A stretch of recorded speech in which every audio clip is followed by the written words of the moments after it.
symbol of excellence in sports entertainment.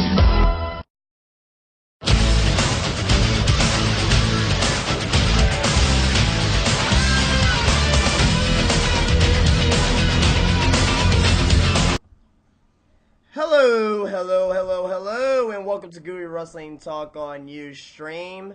We're at Twitter at GOG for Life and YouTube.com/The Gurus of Greatness, and also Facebook/The Gurus of Greatness. And I am here tonight with it's a two-man power trip tonight. Yes. Joe is out sick tonight, so it's me and Ace. Tonight. How you doing tonight, Ace? Pretty darn good. Our Texas Rangers weren't doing so well the other day, so we recovered from that, and we're here to give you one hell of a broadcast, aren't we, Justin? All right. Sounds very good. Tonight, what we got for you, we're going to talk about this past week's WWE Raw. We're going to be talking about the release of, I was going to say Mickey James, the release of Maryse in WWE. And other news in wrestling. You know what, Ace? Let's start off with this past week's Raw. Obviously, the big story out of it is obviously John Cena. John Cena announcing that his partner they chose to be at Survivor Series coming up is The Rock. What are your thoughts on WWE? Basically, we already knew that The Rock was going to be there. We already knew that, John Cena was going to team up with The Rock. But how did you feel that was announced this early? Because usually in most cases we won't find out about stuff like this until, the week before the actual event. So what's your thoughts on this one? I think it's good that they are announcing things early, but this is where they start to challenge our intelligence level. Because, what was the only... the main reason people said that SummerSlam this year was going to be good, Survivor Series they said this year was going to be good. Because of The Rock. The only reason to have interest in Survivor Series was that for months and months, they were promoting The Rock's first match in 7 years. The Rock's first match in 7 years. He'll be teaming up with John Cena. Never before. Never again. And then it's like, so we get it in the back of our head. We're thinking, okay, well, they're either going to have a 5-on-5, or they're going to have just the tag team. And then, we're supposed to... So that's the only reason we're supposed to be interested in Survivor Series, as of right now. I'm not saying they're not going to announce more Survivor Series as time goes on. We'll probably get a Kevin Nash, Triple H 5-on-5. And I'm not saying that's the only reason, but as of right now, the only reason we're supposed to be looking forward to Survivor Series is the fact that The Rock's going to be wrestling. And Granted, when The Rock's on a card, first match in 7 years, I expect people to get excited for it. But then we're supposed to act surprised when Cena's like, I can team up with anybody. Yeah. Team up with. It's like, what have you been promoting for the last couple of months? The Rock's going to be teaming up with John Cena. Never before. Never again. And then it's supposed to be some big surprise when he goes, The Rock! Yeah. It kind of came off too PG for me. Too PG for my liking. But overall, the way they set it up, I thought was pretty good. Okay, the way they set it up. And also, as well, the two competitors that's going to be going up against The Rock and John Cena, The Miz and R-Truth. And I honestly think they're in a great position right now to have something good with this. Raise the step up, too, because it's an R-Truth. Not that. The Miz, there's a lot of people behind The Miz, You see a lot of the awesome shirts, but Truth just recently has been getting this big push. And there's a couple good things to this. So, first off, you're getting The Miz and R-Truth, arguably two of the best heels in the WWE right now. You're getting them, and, you're building them up to be this, strong tag team. And teaming them against The Rock and Cena, that really focuses the spotlight on them. Because that's having them main event a big floor pay-per-view in a very big manner. Miz main evented WrestleMania. But my only gripe with this is that, do you really see The Miz and R-Truth winning? No. That's my only problem with it. No, I don't. It'll be a great match, and I think it definitely gives The Miz and R-Truth that chance to shine, which is what you need to do with your talent.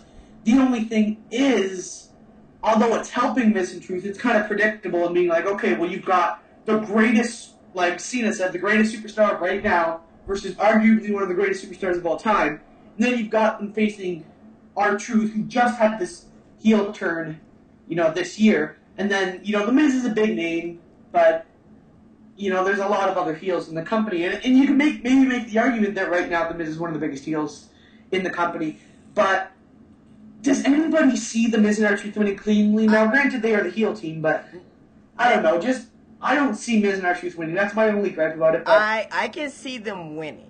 I can definitely see them winning. I can see them winning the match, but here's the thing, though. Let me just say what I was gonna say here.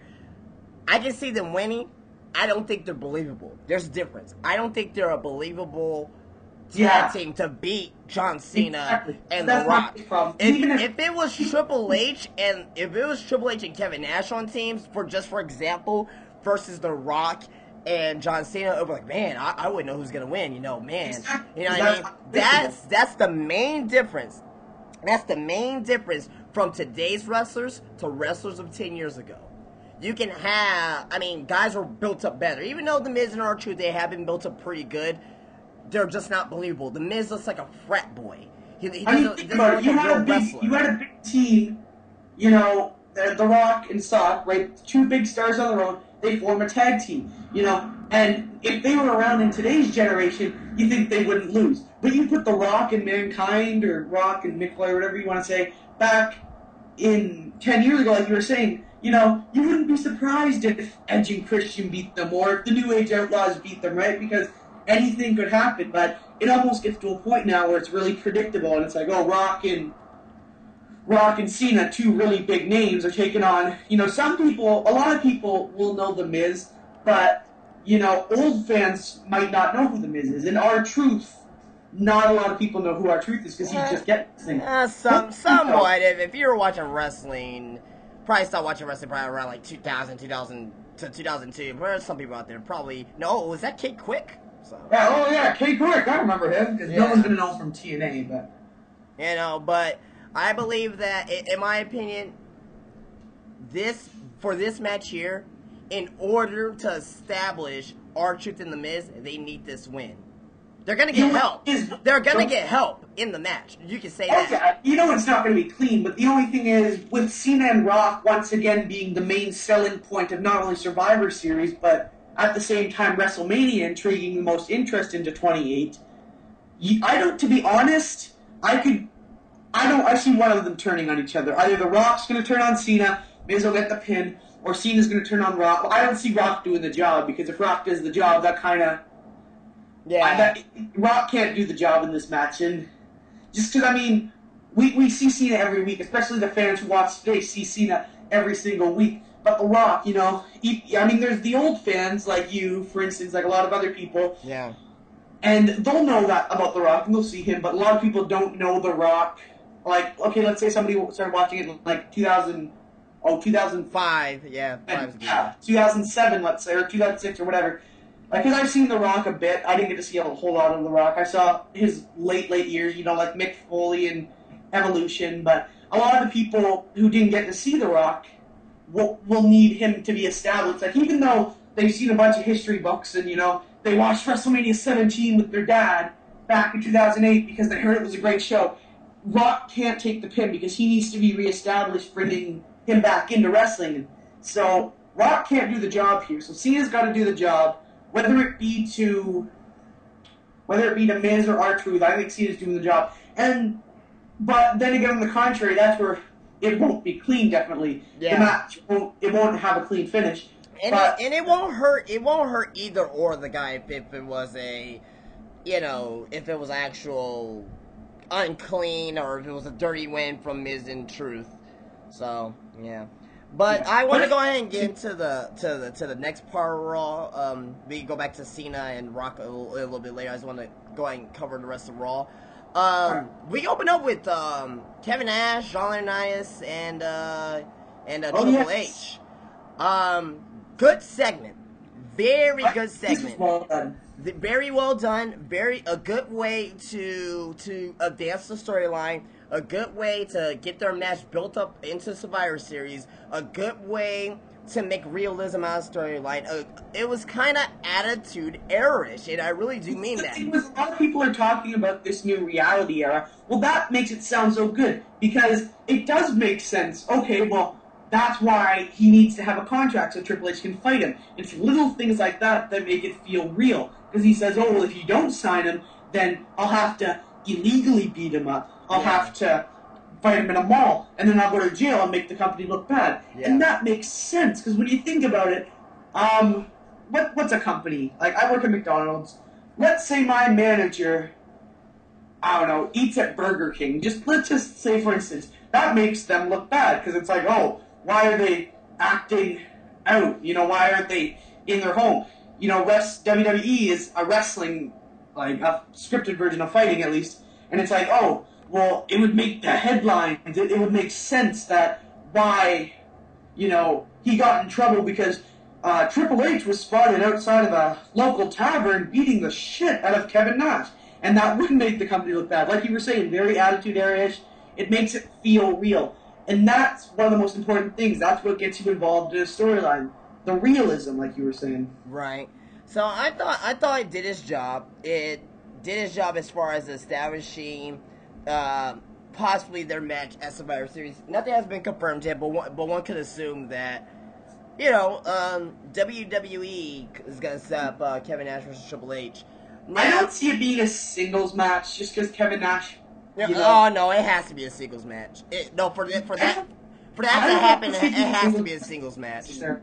I could see like Team Triple H of Sheamus, Randy Orton, and Air Boom versus Team Nash of Christian, Cody Rhodes, and Swagger and Ziggler. I could see something like that. I can't see it. I can't see it whatsoever. Because I mean, we know there's got to be a 5-on-5 Classic Survivor Series match, and the only big, you know, one that we can foreseeably see being built is this Christian alliance with Vicky and all these rebels going against Triple H. No. So I agree with that to some point, but Nash and Triple H, they have to be in a singles match.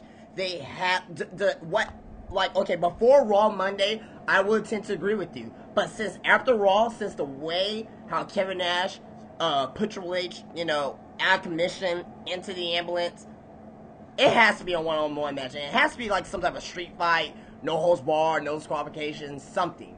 Okay, or hell, maybe even be an ambulance match for all we know. But then what's the big selling point for a 5-on? Well, I guess necessarily people last year didn't buy Survivor Series for Rey Mysterio's team versus Del Rio's team. And the year before, people didn't buy Survivor Series for the Miz's team versus Morrison's team. And that's what's sad about today's Survivor Series. They bought it for Wade Barrett versus Orton. And the year before, they bought it for the triple threat matches. But, you know, I don't know. This is what I think how Survivor Series is going to be handled. The actual match itself, I think is going to be Randy Orton, Sheamus, maybe don't quote me, maybe Daniel Bryan in there. Then you might have Air Boom, okay, versus Dolph Ziggler. You know, then you'll have Jack Swagger. Then you'll have Christian. Then you'll have Cody Rhodes. And one more individual that I can't think of off the top of my head. Could you see it being like Team Henry versus Team Big Show? No. That has to be that match. I believe that match is going to be a steel cage match. That would make sense too, because they did have a steel cage match. Oh no, well Mark Henry put Big Show through the steel cage. I think. What was it? A couple months ago on Raw. Yeah. Like their build up to Money in the Bank. That would make sense too. That was actually the same. That was in Vegas, and that was the one with the CM Punk promo. How are we? Oh, that was too, wasn't it? Yeah. How are we going to contain these two giants? They're going to break the ring. How do we contain them? Lock them in a steel cage. That would make sense, and I can see where that's coming from. But the only thing is, I'm thinking it's Madison Square Garden, right, in New York City. Well, no, they can put a steel cage in MSG. You know, it's not too small of an arena. Oh yeah, definitely. I mean, hey, come on, man. If you think of all the classic steel cage matches in WWE history. Jimmy Snuka jumping off the top of the cage on top of Don Morocco. That was in MSG. They used to have a lot of steel cage matches in MSG. See it being a steel cage. The only thing is, like I was saying, I miss the import because ever since we've had 2 titles, the 2 world titles at least. 2002 they had the 2 title matches, but then 03 they started having at least 1 world title on the line, and then having the other one in the elimination match itself. Right. So, look at 04, you had Triple H in the elimination style match. 05, you had Batista. 06, I think Cena was on a team with Lashley against Big Show. 07, that's when all the titles started being on the line. 07. Right.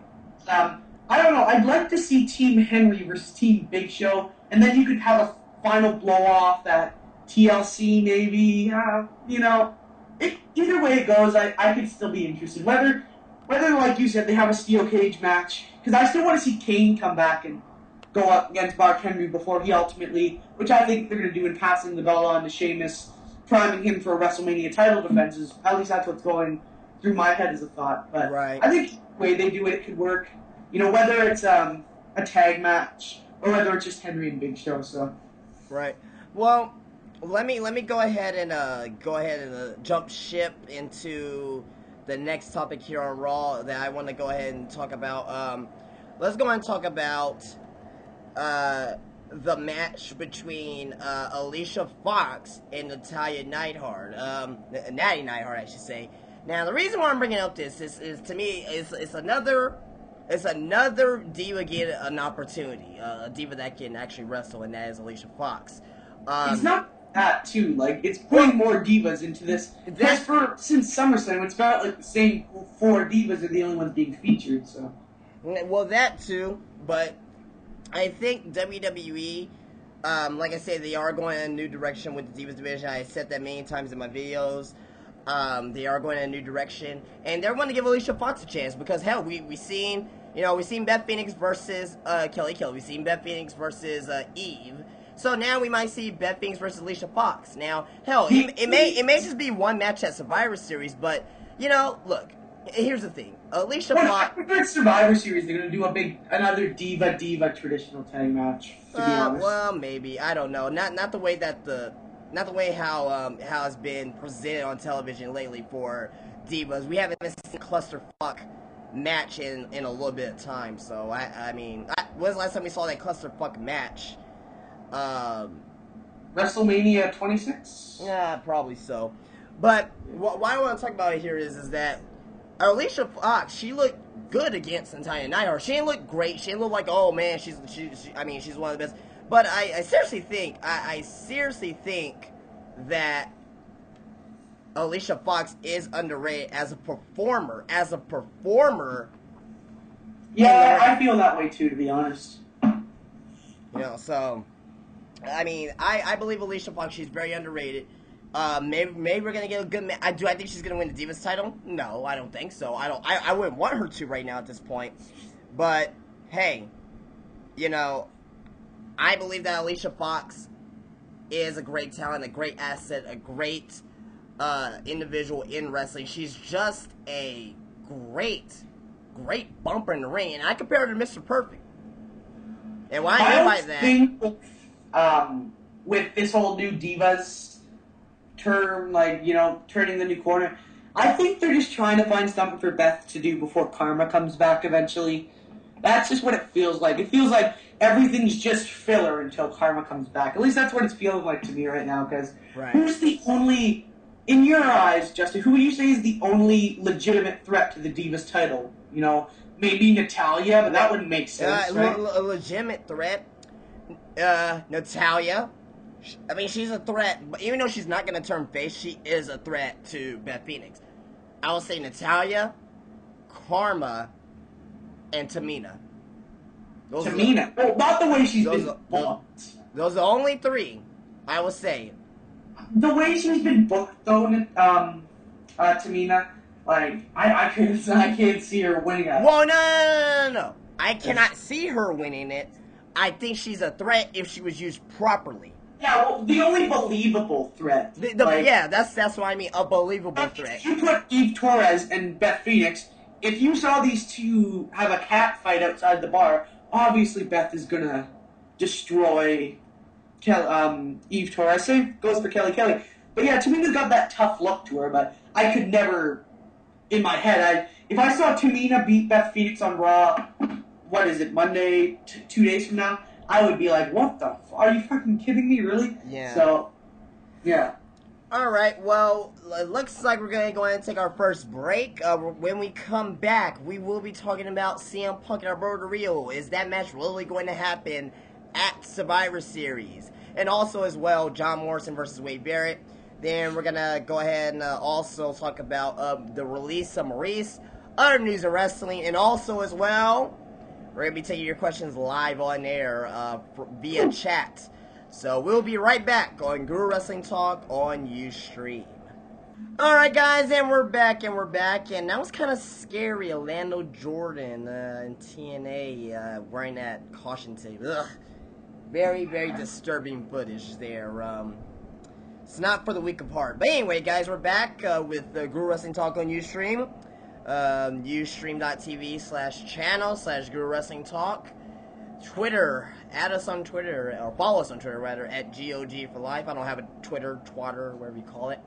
And if you're new to us, if you don't know who we are, we do make YouTube wrestling videos on youtube.com/gurusgreatness.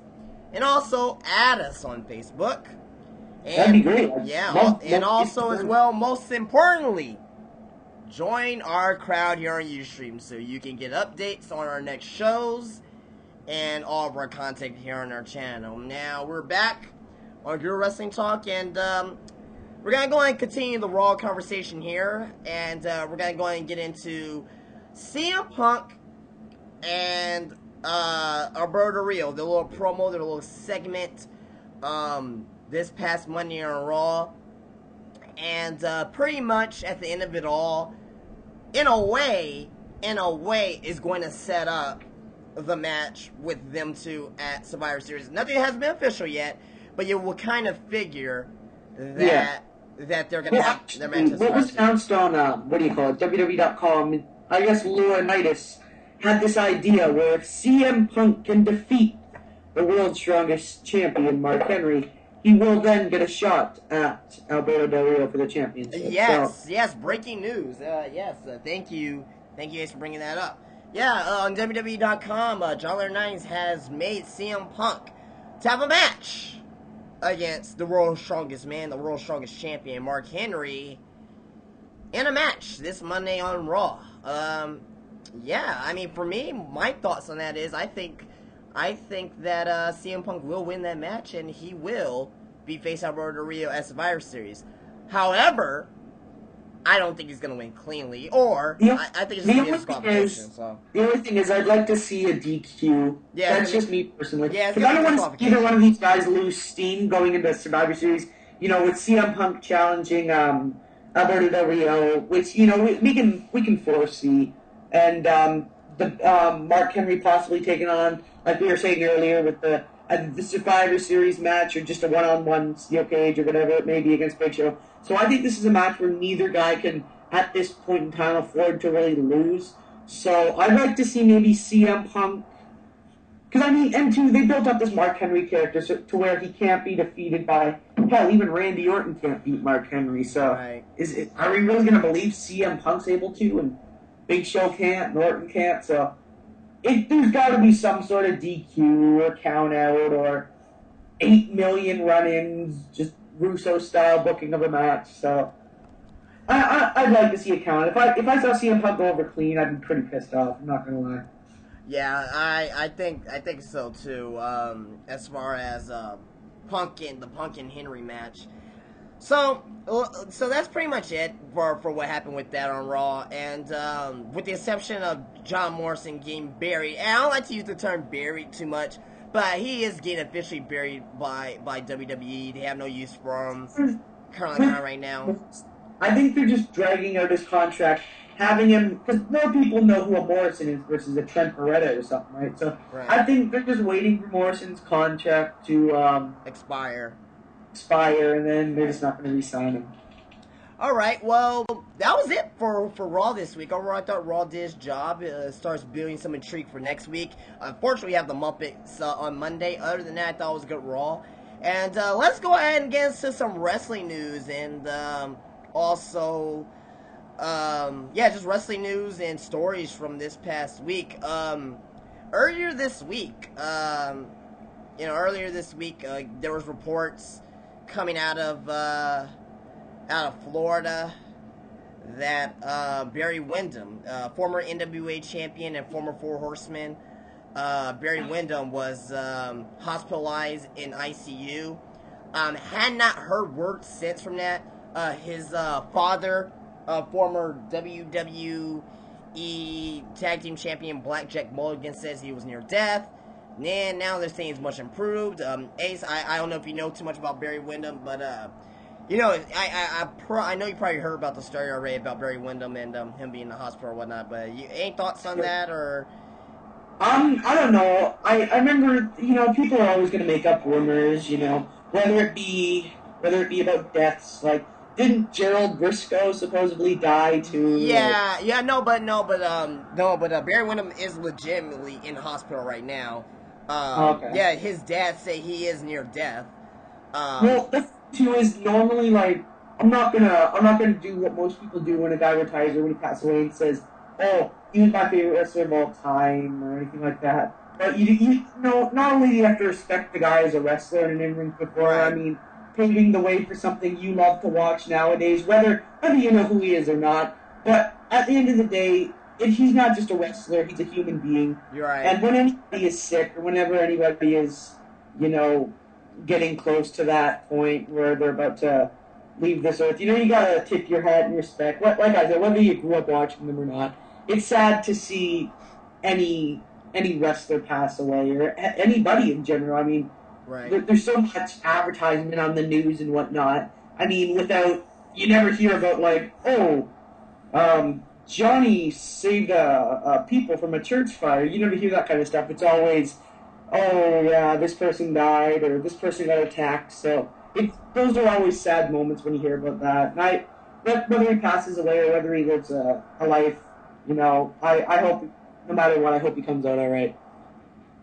All right, well, that sounds good. And also another wrestling story that came out, Eric Bischoff said he wants TNA Impact on the road, and I think it's a good idea. Definitely a good idea for TNA to go on the road, and it's nice to get out of that Impact zone. Yeah, they need to get out of the Impact zone. I mean, because you're bringing in these fans that probably only 15% of the fans there only know what wrestling really is.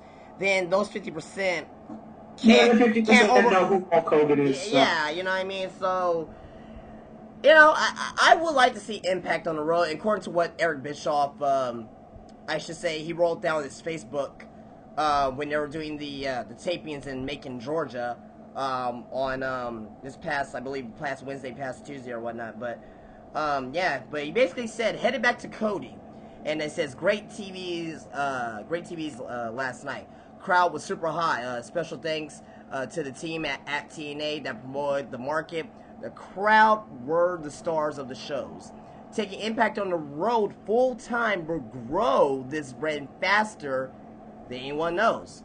Now it's time. I mean, if I don't know about a company and I hear that they're coming locally to a city I live in or a city that I'm staying in, even if I've never heard of the company, if I hear it's a wrestling show and I see, I know who Kurt Angle is, I'll go to it. I mean, that's what's good, because I mean, I don't know what you just said, but let's say, for instance, there's a new company out called Wrestling at its Finest, and you've never heard of them before in your life, and you hear that they're doing a show in San Antonio, Texas, and you hear,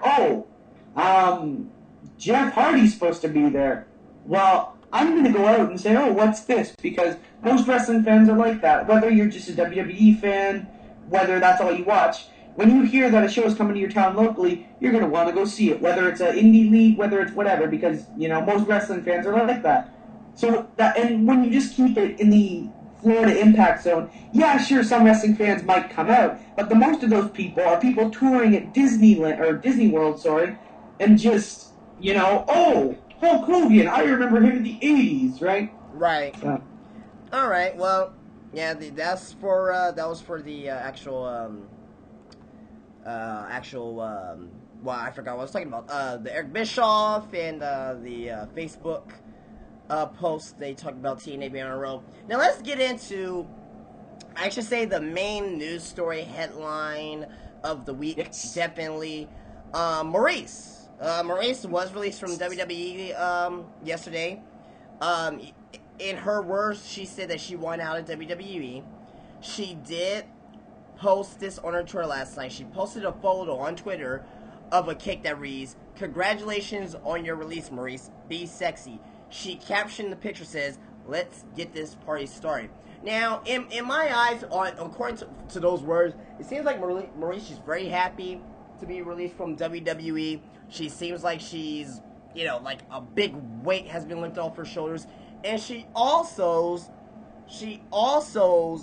I believe that she's probably done with wrestling for a little while at least, don't you think? I mean, because of the fact that she says, time to get sexy. Is she doing porn now? I mean, whose magazine is she gonna be in? Is she gonna be naked? Are we gonna see her boobs? Are we gonna see her body, full time now? That's the thing, too. I mean, yes, Maryse is very sexy, like you were saying. Yes, Maryse is one of those talents that, she was okay to really good in the ring, nothing you're going to drop everything and be like she was the greatest women's wrestler of all time, but she was solid and she was a good talent to have around.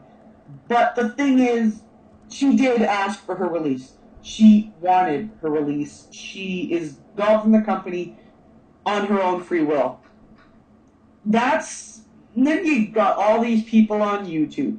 Fuck this company! This is retarded! This was the greatest! Fuck you, WWE! This is stupid! Motherfucker! Fuck this! Fuck that! Oh my god, this is terrible! Worst decision ever! But, if there's anything I've learned, I was like that. I remember when Cabal got released, I was pissed off. I was like, why would WWE do this?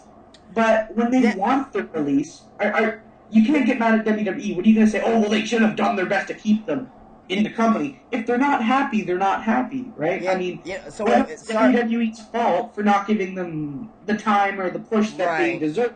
Right. If they're not happy, why make them stay somewhere where they're miserable? And let me just cut in just for a second here. This brings me to this point. Everybody in the YWC, okay, and of course, if you guys are if you're listening just from YouTube, you don't know the YWCs, that's the YouTube wrestling community. Everybody from the YWC. Did you care about Maryse 2 weeks ago when she was injured and at home and, about her stalker and all this other crap? You didn't care about Maryse. So, I have to rant on about this real quick. I am sick and tired of these tribute videos and these tribute... Look. You didn't care about Maryse 2 weeks ago.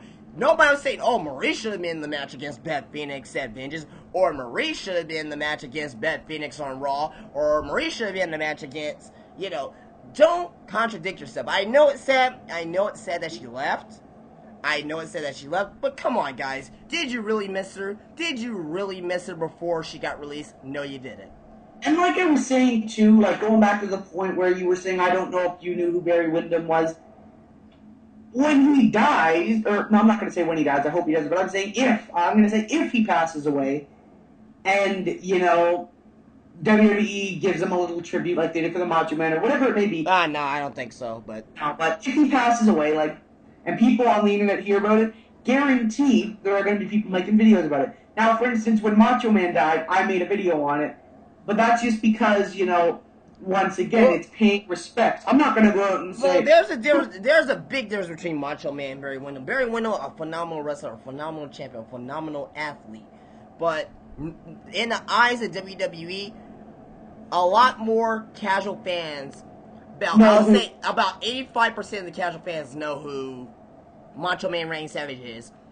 Hardcore fans. I'm just saying the fact that when somebody passes away or when somebody's sick, it becomes their favorite wrestler. Now, I mean, I respect Macho Man, and that's why I made a video. I didn't say he was my favorite wrestler ever, because, I mean, I didn't grow up watching him. Do I respect what he's done in the ring and who he was as a character? Yes. Am I sad that he's passed away? Yes. And you know, I've still seen some of his matches, but I'm not going to say, you know, arguably, you can say whether or not, for your own opinion, he was the greatest in-ring performer of all time. Right. But then go and say, oh, he was my favorite, but a week ago your favorite was Daniel Bryan, or a week ago your favorite was CM Punk. Yeah. I mean, that's when it starts to get like, I'm not a big fan of that, because, you know, it's sort of just, you know, I wouldn't say it's disrespectful, because at least they're honoring, the guys, but, you know, like, it's just, I don't know, it's like flavor of the month. Eventually people will get sick of CM Punk, and when Daniel Bryan, if he gets his WrestleMania push, I don't know if that's still happening. Yeah, he is. Barrett's going to win the briefcase, but whatever happens, when Daniel Bryan maybe gets a big push, and you know, Well, you know what? We're gonna have to end off on that topic here, but what we're gonna go and do is we're gonna take our final break, and when we do come back, it's gonna be fan-friendly question time, where we'll be answering your questions live on air, and also as well, please follow our crowd here or join our crowd here on Ustream, and also on GOG on Facebook, and also follow us on Twitter at GOG for Life. This is Guru Wrestling Talk on Ustream. We'll be right back. Alright, guys, and we're back to Guru Wrestling Talk here on Ustream.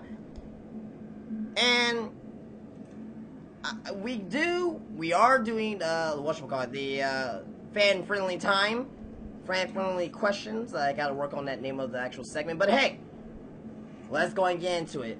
First question we have here comes from Rajesh, 1997, says, what match do you want to see the most? And I'm assuming what we want to see the most at Survivor Series. For me, what the match I want to see the most,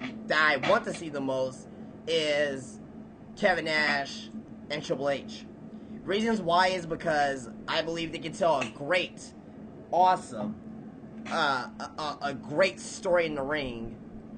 The match overall, I don't think it'll be great. It won't be too good, but I think the story in the match should be pretty good. Ace, what match do you want to see the most at Survivor Series? Well, out of the Triple H Kevin Nash, I'm not denying that won't be a entertaining match, but I mean, when it comes down to it, live wrestling wise, I think I saw The Rock wrestle live. Like, when I say live, I mean, you know, either on a pay-per-view or on a SmackDown. Right. WrestleMania 20, but I've really never gotten a chance to see The Rock work. So, I'm really excited to see the Rock Cena tag team match, you know. And this is the most hype match on the card, of course, the one I'm most looking forward to.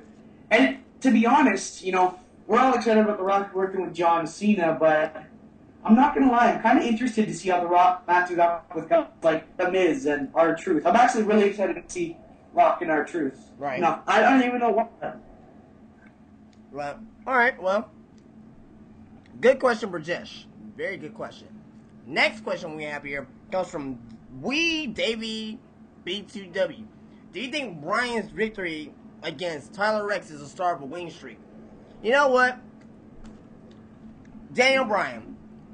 Here's the thing. I believe Daniel Bryan will main event he won't main event, but he will get his world title shot at WrestleMania. Why do you think WWE has the title on them? I'm not title, but the Money in the Bank briefcase. They do not waste the Money in the Bank briefcase at all. The only reason why... I think it was the case where they thought CM Punk was leaving. Like, I'm a big Daniel Bryan fan, don't get me wrong. But I think it was a case where they said, oh, CM Punk's leaving, we need a new indie guy. And then, so they decided to give Daniel Bryan Money in the Bank. No, WWE, they knew what they were doing. Me personally, I don't believe that. But, okay, the reason why I say Daniel Bryan is just the way he's been booked. Do you believe him to be a threat for the world championship. But here's the thing though, like X, they cannot use Daniel Bryan in the look. Like, okay, honestly on SmackDown, they do not have the star power right now to put Daniel Bryan into anything. And the reason why I'm saying that, who's he gonna feud against? Christian? Christian's already feuding against Sheamus. Okay, you got Cody Rhodes. Who is a legitimate, who else there, with the exception of Brodus Clay, because Brodus Clay hasn't been back on SmackDown television as of yet. With the exception of Brodus Clay, who else could Daniel Bryan feud up against and make it seem more? Like Wade Barrett, we've already seen that already. WWE, they're gonna use Daniel Bryan. WWE, they can push somebody in 2 months. They really can. Look at what I see happening for WrestleMania. For the world title picture, we've still got the Rumble. So honestly, what I'm seeing in my head, at least form out, a lot of dirty stuff goes on in this mind. But what I see, coming out of this Daniel Bryan World Championship match, I don't think it's going to be Daniel Bryan in a one-on-one match. Whether it be a triple threat, whether it be a fatal four-way. You know what I actually wouldn't mind to see? I would like to see Mark Henry and Sheamus feud for a bit. Oh yeah, we're going to see that. Christian and Daniel Bryan feud for a bit. After Christian's done with Sheamus and Sheamus moves on to Mark Henry, I'd like to see Christian work with Bryan. Have possibly Daniel Bryan as Money in the Bank. Christian maybe win like the Rumble or something. And then maybe, sort of push those two feuds together. Have a fatal four-way at WrestleMania. I mean, once again, people are going to say, oh, well, I'd rather see a clean, decisive one-on-one match where Bryan wins. At least he can tell a better story. But if they have an actual storyline going on in the fatal four, I mean, look at people praise the Chris Benoit build-up. He was in a triple threat match with DX, Triple H, and Shawn Michaels. He was in that triple threat match. Yeah. And, would you have rather seen Triple H and Benoit? Maybe. But it's all about star power. Okay, let's say if it's Mark Henry as the world champion, or hell, even Sheamus. Would you rather see Sheamus versus Daniel Bryan? Now, that'll be a good match, but I'm saying star power-wise. Or maybe Christian versus Daniel Bryan. It'd be a good match, but I'm just saying, from a big story kind of point, it would be cool to see a big fatal four-way, Mark Henry dominate the SmackDown roster, and there's no single man on this earth that can beat Mark Henry. So maybe you're going to have to see alliances form between Christian and Sheamus, or Sheamus and Bryan, or Bryan and Christian, right? Right. So something like that happening, but I don't see Daniel Bryan in a one-on-one match at WrestleMania. I don't think he's nearly at the potential of drawing to be in that point. All right. Well, next question we have here is from Ultimate DW. Actually, has 2 questions back to back. We'll go with this first question real quick. Do you think WWE needs, keywords needs to push Brodus Clay? I don't think WWE needs to push Brodus Clay. I just hope they push Brodus Clay. They don't need to do it. They don't need to do it. I hope they do it. I really do. Brodus Clay is a monster. He's a monster. I really like Brodus Clay. And I'm going to go off a limb and say here is that. I'm going to make a prediction right now. If Brodus Clay is used properly, he could be a world champion. If used properly, he could be a world champion. He has a look. He can move in the ring. He kind of reminds me of Yokozuna in a way by how he moves in the ring. It's kind of scarily similar. Brodus Clay, he has the look. He has the wrestling. He has the background. He can do it in the ring. Now, the problem with that is that he's on SmackDown, and you already have this big monster. No, that's perfect though. That's perfect. There's no. You got this monster character in Mark Henry, so at least for this time right now, that's why I like how they're building up in these video packages. I wouldn't bring in Brodus Clay on SmackDown until Mark Henry's Tyrant, world strongest man title reign is done. I'm a Brodus Clay supporter. You can't really say I'm a Brodus Clay supporter. I'm just saying you can't really say, yeah, he can beat any man on this roster. But then you've got Mark Henry as your world champion, right? And if they're both heels, then it's like, who? But you know what though? But WWE, they're usually smart about this. People don't realize it, but WWE, they're usually smart about this. They have guys like who's being built up, and they don't have them touch each other. Hell, look at Mark Henry and Sheamus. They could easily put a Mark Henry and Sheamus match early in both of their build-ups. But no, they had their match at SummerSlam when they were both being built up. And look at how the match ended. Ended by not disqualification, but it ended by countout. You know, so it doesn't hurt either or. And also make it for John Cena and Batista, because for 3 years they were built up as two top stars in the WWE. So Raw was Raw was Batista, SmackDown was John Cena, and then they flip-flopped at the same time.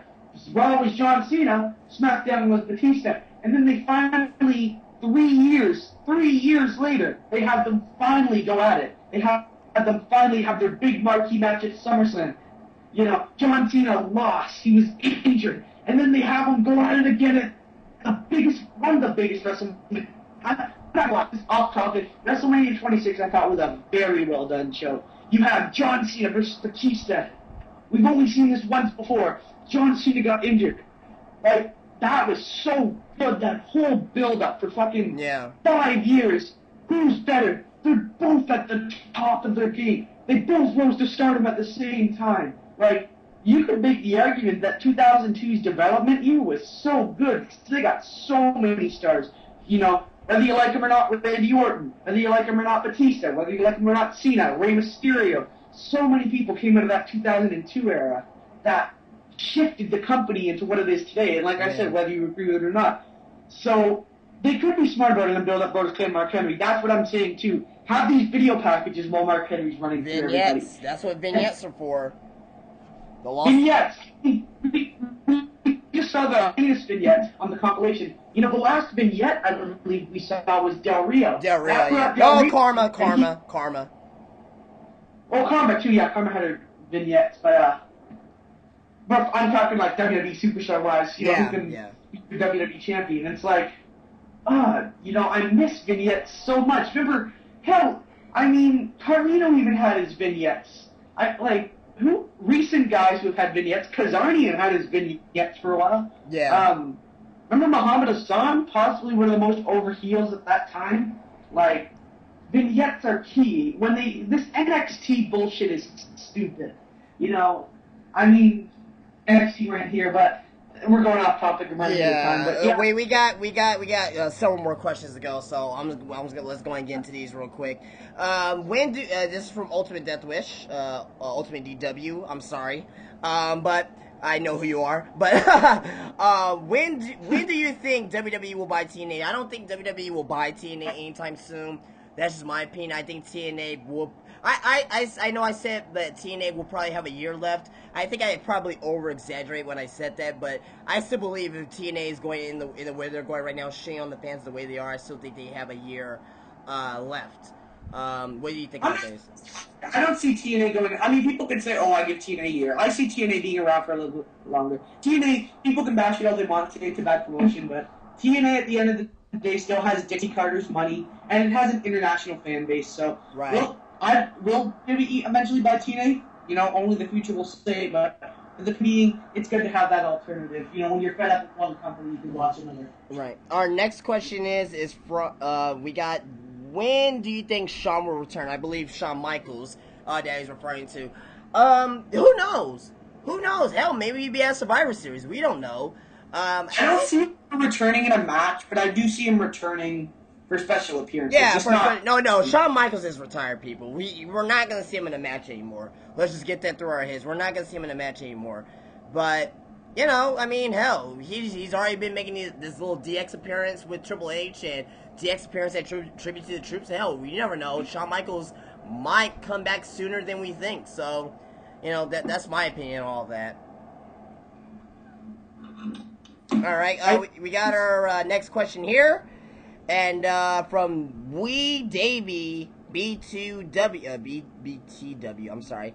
And it says, on this day, which will be October 29th today, do you expect Dolph Ziggler, Cody Rhodes, Jack Swagger, Wade Barrett, Kofi Kingston, Evan Bourne, Daniel Bryan, and Alex Riley in the main status?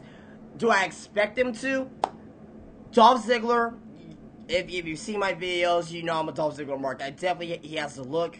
He has the wrestling ability. Yes. Cody Rhodes, the way he's being trained right now. Yes. Jack Swagger, he was already there.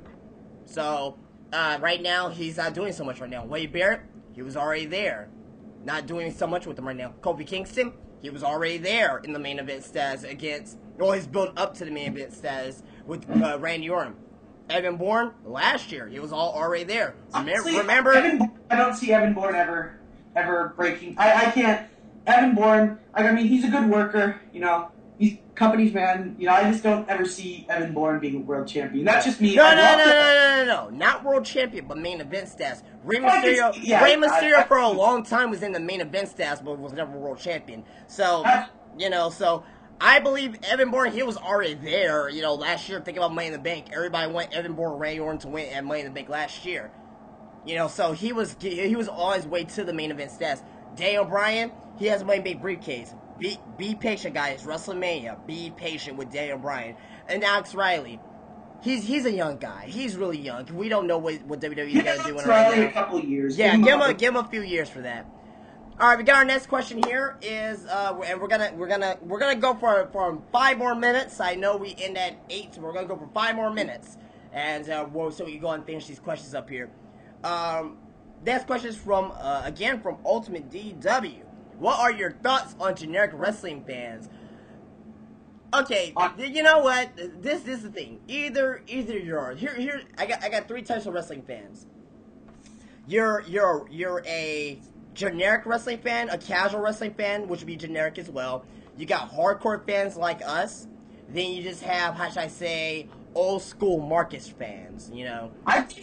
There's also kind of a list. Like, I know some people who don't watch it anymore, like you were saying with the old school, who will order it if, WrestleMania, I've ordered WrestleMania since 1992, so hell, I'll order WrestleMania. Yeah, exactly. My thoughts on them, I mean, hell, now there's one thing, you're just a generic wrestling fan, you just watch for the entertainment, and you don't care about backstage news. I have no issue against that. My thing is, if you're in the YWC and you consider yourself a smart wrestling fan, and you go on these forums and you're in your videos and you're not making sense on what you're saying, and you can't compare anything that's from history past. I don't mind a casual fan as long as they don't try to act smart. I don't mind casual fans, because I mean, casual fans are the one pouring the most money into the company. Exactly. Hardcore fans are the kind of people who are like, oh, WWE doesn't deserve my money, but I'm going to watch them anyways. Like, casual fans, I don't mind casual fans as long as they don't. I like casual fans as long as they don't try to come on the internet, like you were saying, and try to sound smart. Yeah. And think they know what they're talking about. That's what I don't like. If you're going to stay off the internet, go be a mark. Go cheer for Rey Mysterio to win every match. Right. Go John Cena to win every match. Just don't come on the internet and, try to sound smart when you do it, right? All right, and we're going to go ahead and answer these last 3 questions here real quick, and, I think we'll be done for the night after that. But, next question here is from Burjesh, 1997. When do you think Henry will lose his title?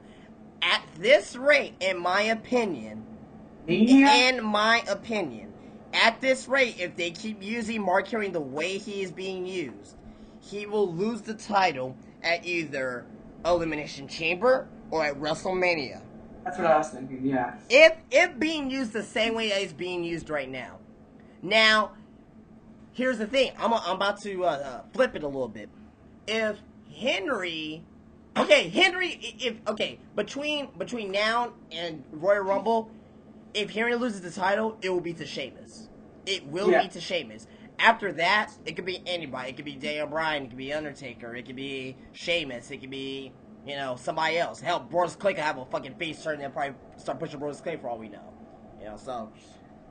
But Ace, you agree with that, right? You think Henry will probably lose around Mania?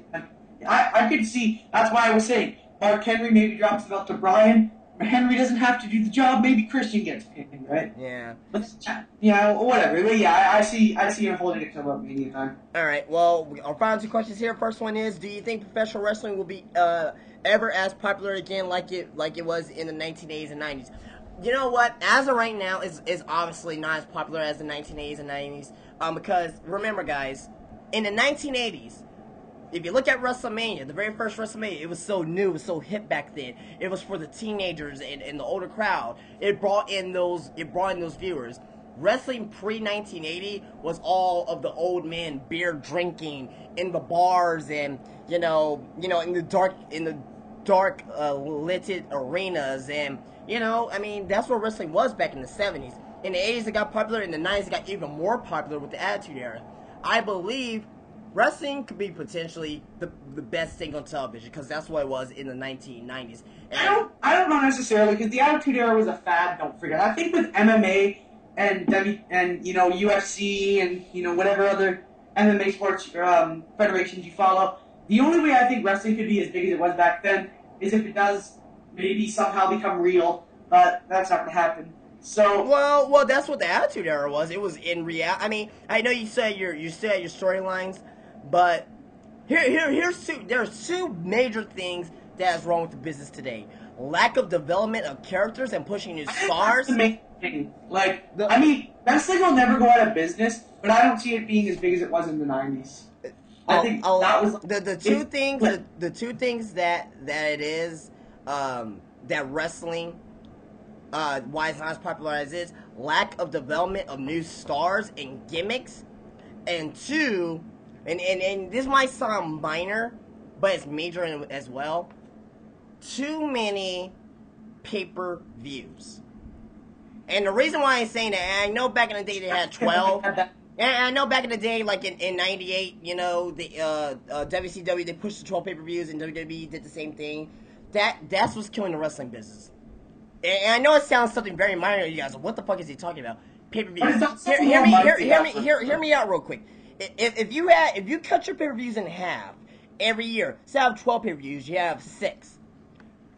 Do you think that more people will be more invested into the product, into storylines, development of storylines? You can't rush storylines if it's only 6 pay-per-views a year. More interested in storylines, more interested in the characters, more interested in the product on Raw and SmackDown and, Impact and, hell, WCW Thunder and Nitro. I'm just kidding. But I think there'll be more investment into that if you cut your pay-per-views. I can see that. I can see where you're coming from. I just think from a money standpoint, it's not going to happen, though, I know, but yeah, it's smarter to have more pay-per-views money-wise. Yeah, because it's free, and again, the reason why they do have all these pay-per-views is free money to WWE and TNA, so. But the storylines would be better. I'm not denying storylines would be better if there was less pay-per-views. Look at the brand split. If they still had the brand split with Raw pay-per-views and SmackDown pay-per-views, that was smart, because you had time to put up all the stories. But in this current day and age, where the brand split means nothing, they're not gonna have 6 pay-per-views like it was back then, because they wouldn't be making enough money, and that's ultimately what wrestling's about, making money. All right, and our last question is, what's your favorite WWE decade? For me, the 80s was phenomenal, but to me, the 1990s. And the 1990s... I'd say 90s. And the reasons why is because not only you had Hogan, you had Flair, you had Yokozuna, you had Macho Man, you had Shawn Michaels, Diesel, Razor Ramon, Austin, Rock, Undertaker, Vader, Sting, NWO, DX, Nation of Domination, other, Squad. Job Squad, yeah, Job Squad, the Road Warriors. All your legends, all your main legends in wrestling history are within the 90s. They at least wrestled in the 90s. By far the greatest decade. The greatest decade. I agree with that. Even though I wasn't really around to see it, honestly, if I could live in if I could pick any time to be born, it would be to be born in 1980. I'm 5 for WrestleMania 1, I'm 7 or 8 for WrestleMania 3, and then by the time I'm 18 years old, 17 years old, I get to enjoy the Attitude Era. Exactly. Exactly. And I'm fortunate enough to say that I was born in 1988, and I've been watching wrestling ever since, 92, 93 pretty much. Ever since, first pay-per-view I saw was WrestleMania, no, not WrestleMania, Royal Rumble 1992. That was the first pay-per-view I seen. I can remember. Alright guys, well that's going to go ahead and end Guru Wrestling Talk. We went 10 minutes over, but we want to answer your questions because we respect you. Alright guys, if you have not already, please join our crowd. There will be more content on our Ustream channel. Add us on the Tell Gurus your of Greatness. friends, tell your moms, tell your dads. Exactly. Do you like wrestling? Well, watch these guys. They talk about wrestling because they're good kids. Exactly. So we're gonna go and end this here again. Follow us at follow us. I got right this up at GOG for Live. Add us on YouTube, youtube.com/Gurus of Greatness, facebook.com/Gurus of Greatness. And yes, I Make a Breaker J2 here, Justin the man with the plan, and we have Ace the Wrestling Nut here. And we will see you next time on Guru Wrestling.